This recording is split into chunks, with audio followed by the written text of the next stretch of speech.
the mud pit, the fight in the mud pit, where Swede gets some screen time. In reality, again, this was shot at Camp Pendleton on a 105-degree day, and what they had massive water trucks come in and empty thousands and thousands of gallons of water into an existing mud pit that just there was like a drought, so there just wasn't much water in it. So they filled it up, and then as the scene began, there's the troops are sort of divided, and they begin this fight.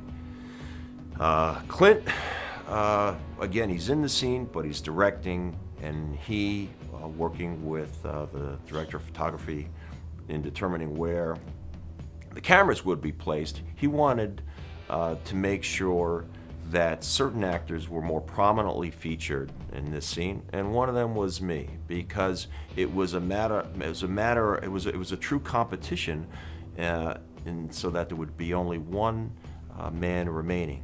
So the Swede character, as he progresses through the scene, takes out more than one other guy, takes out sometimes two guys at one time. The idea is you have to drag the guy out of the mud pit, and then that person is out of the game forever. So you got these teams of guys.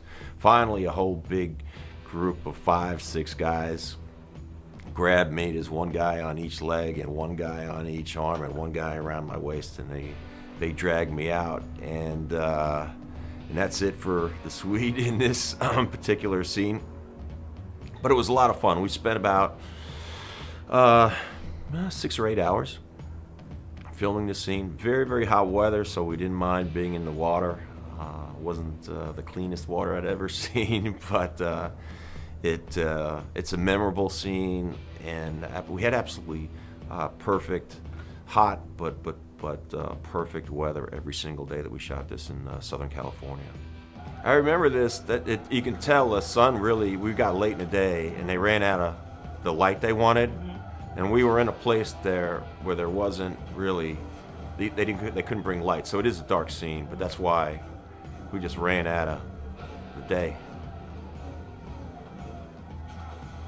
Probably should have shot this earlier, but nah, Clint needed to stay dry, you know. Yeah, no way to get around it. Yeah, in the mud pit scene, you know, it does climax with the battle between Gunny Highway and Major Powers. Gunny comes out on top. Again, our guys are getting stronger, and the guys in the platoon even have a chance to get rid of Gunny because he violated a policy. And now they don't want to get rid of him anymore. So there's been a real change in the way Gunny is perceived by his men. Gunny ends up at a very formal party where he's wearing his full dress, which includes he's got some outstanding Congressional Medal of Honor and a Purple Heart, I think. So all of these ribbons are impressively displayed as he maneuvers through this party. And I think this part of the movie kind of takes you into a little bit of a lull and sets up really the third act. And that's going to be when it gets very serious for all these Marines, what they really signed up to do. Yeah, so essentially what kicks off the third and final act is the announcement that these recon Marines have been put on an alert, and lo and behold, they're going to be shipped out into a conflict. Just before and just as this announcement is happening, Clint Eastwood is having conversation with his ex-wife, right, played by Marsha Mason, and she informs Gunny that her new boyfriend, has asked her to marry him, and Gunny says, "What did you say?" And before she can answer him, he is gone because he's been called away and called into potentially harm's way. So we've got that romantic storyline, put on a hard break, and off Clint goes to, and where these guys end up, and this was a true conflict in real life. They went to Grenada. This was a battle in Grenada. There was a conflict there that involved not only Grenadian citizens, but also American students that were enrolled in a medical school on the island of Grenada. These scenes were actually shot on the island of Vieques, off the coast of Puerto Rico. That's where we were for 1 week. There are some scenes involved here where you'll see the platoon on ships and helicopters. In reality, we weren't on a ship. We didn't do that, and we weren't inside or on any of those amphibious vehicles. That was all second team stuff. That was done by the real recon Marines. However, there are some helicopter scenes.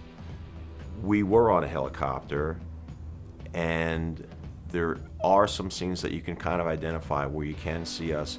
We went on 1 or 2 very brief sort of shuttles on these incredibly massive and powerful helicopters. I don't remember exactly what type.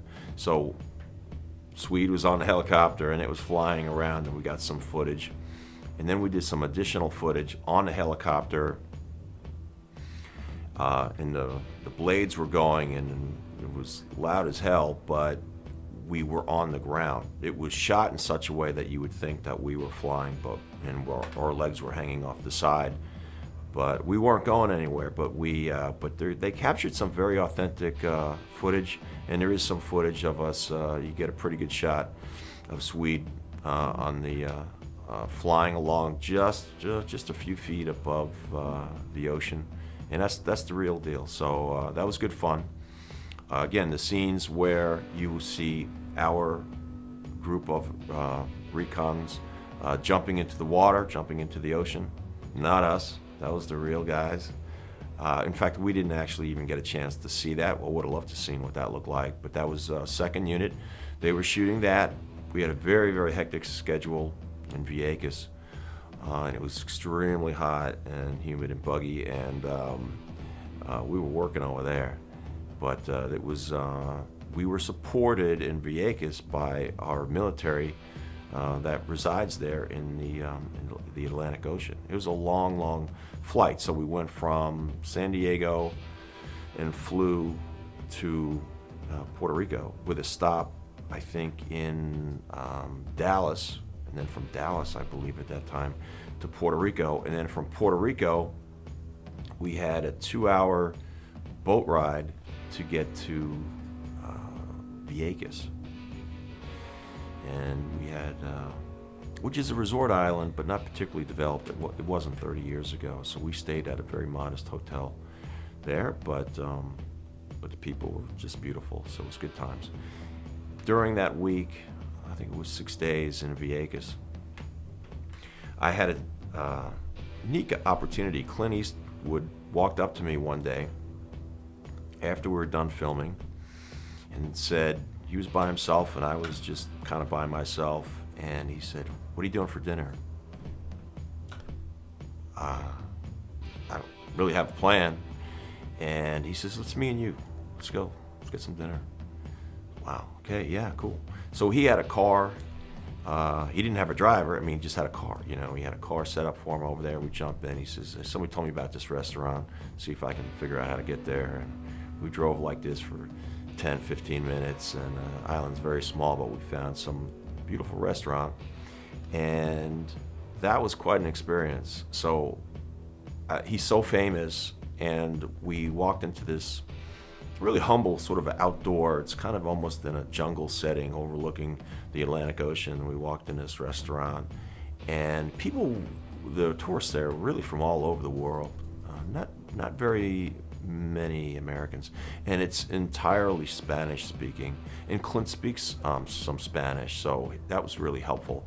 But just everybody just like a buzz through the restaurant. Clint Eastwood's in it, you know. But it was all these different languages because you had most of the people were from Europe. I believe the tourists were from Europe, so that was really fun. So I just spent like an hour and a half sitting there at dinner, and he's asking me about what it's like to play in the NFL and that what other things I was, you know, kind of doing with myself. I had, just before I worked on Heartbreak Ridge, I had worked with Burt Reynolds in a movie called Heat. And not very long before that, Clint and Burt Reynolds had worked together on a film called City Heat, interestingly enough. And Clint was very interested to know what my experience was like working with Burt. He liked him very much, but he was also, during that period of time, Burt was very thin and had many health problems. But I said that overall I had a good, really great experience with Burt Reynolds, and but Clint was very concerned, very interested to know about him, and Clint took a very keen interest in me personally, and I really appreciated that. I mean, he was like that generally with everybody. He really cared. So that was my one-to-one dinner with Clint Eastwood in Vieques, off this beautiful island off the coast of Puerto Rico. So then we got back to filming the next day, and a lot of running around with guns, a lot of ammunition, a lot of, again, our technical specialists, because these guns, even though they got blanks in them, they can be dangerous. Very, very powerful weapons, and I'm lugging around this M60 machine gun, which is affectionately referred to by Marines as the Pig, and I think it's got some other nicknames.